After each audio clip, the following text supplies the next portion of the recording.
দীর্ঘ বিরতির পর আবারও বাংলাদেশি নাগরিকদের জন্য পর্যটন ভিসা চালুর ঘোষণা দিয়েছে ভারত। আগামী ২৮ জুন থেকে এই সুবিধা কার্যকর হওয়ার কথা জানায় ঢাকায় নিযুক্ত ভারতীয় হাইকমিশন। এ ঘোষণায় নতুন আশার সঞ্চার হয়েছে কলকাতায় ব্যবসায়ী মহলে, যাদের ব্যবসার বড় একটি অংশ নির্ভর করে বাংলাদেশি পর্যটকদের উপর।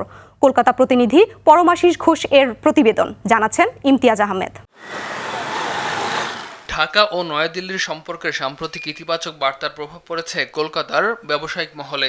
বৃহস্পতিবার ঢাকা নিযুক্ত ভারতীয় হাইকমিশনের ঘোষণা জানানো হয়, আগামী ২৮ জুন থেকে আবারও বাংলাদেশি নাগরিকদের জন্য পর্যটন ভিসা চালু করছে ভারত। অনারেবল প্রেসিডেন্টকে আমার যা ক্রেডেনশিয়াল আজকে এই ঘোষণার পরদিনই কলকাতার নিউ মার্কেট, সদর স্ট্রিট, মির্জা গালিব স্ট্রিট সহ একাধিক এলাকায় ফিরে এসেছে আশার আলো। আবারও বাংলাদেশ থেকে পর্যটকরা আগের মতো কলকাতায় আসতে পারবেন। দীর্ঘদিন ধরে এই অপেক্ষায় ছিলেন এই এলাকার ব্যবসায়ীরা। ২০২৪ সালের আগস্টের পর থেকে ভারতীয় ট্যুরিস্ট ভিসা কার্যত বন্ধ হয়ে যায়। এতে সবচেয়ে বড় ধাক্কা খায় এই এলাকার ব্যবসায়ীরা। সীমিত পরিসরে মেডিকেল ও ব্যবসায়িক ভিসা চালু থাকলেও পর্যটকের অভাবে হোটেল, রেস্তোরাঁ, পরিবহন, মানি এক্সচেঞ্জ, ছোট বড় দোকান প্রায় সব ক্ষেত্রেই ব্যবসা উল্লেখযোগ্য হারে কমে যায়। এবার সে পরিস্থিতির পরিবর্তনের আশা করছেন ব্যবসায়ীরা।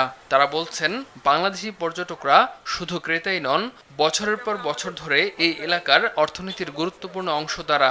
বাংলাদেশি পর্যটকদের ফিরে আসা মানে শুধু ব্যবসার গতি বাড়া নয়, বহু মানুষের জীবিকা স্বাভাবিক হওয়া। লক্ষ লক্ষ মানুষ ইন্ডিয়াতে আসে, ভারতে আসে, চিকিৎসার জন্য আসে, ট্যুরে আসে। হোটেল মালিকরা বলছেন, বাংলাদেশ থেকে আগত পর্যটকদের উপর নির্ভর করে এই অঞ্চলের বহু হোটেলের ব্যবসা গড়ে উঠেছে। ট্যুরিস্ট ভিসা পুনরায় চালু হলে বুকিং বাড়বে কর্মসংস্থানও। এভাবেই নিজেদের আশাবাদী হওয়ার কথা তুলে ধরলেন তারা। ১,০০০-১,৫০০ টাকা রুম ভাড়া সেরকম হবে, খাবার যেরকম আমাদের এখানে সস্তা ছিল সেরকম সবকিছু সেম। একই প্রত্যাশা পরিবহন ব্যবসায়ী ও মানি এক্সচেঞ্জ প্রতিষ্ঠানের প্রতিনিধিদের। তারা জানান, বাংলাদেশি পর্যটকদের উপস্থিতি বাড়লে পুরো এলাকার অর্থনৈতিক কর্মকাণ্ডে নতুন প্রাণ ফিরে আসবে। স্থানীয় ওয়েলফেয়ার অ্যাসোসিয়েশনের কর্মকর্তারা বলছেন, ভারত ও বাংলাদেশের মানুষের মধ্যে দীর্ঘদিনের সামাজিক, সাংস্কৃতিক ও অর্থনৈতিক সম্পর্ক আছে। দুই দেশের সাধারণ মানুষের অবাধ যাতায়াত সে সম্পর্ককে আরও দৃঢ় করে। পরিবহনের ব্যবসা এবং আশেপাশে সমস্ত হোটেল ব্যবসা আবার সেই পুনরায় মতো আবার শুরু হয়ে যাবে।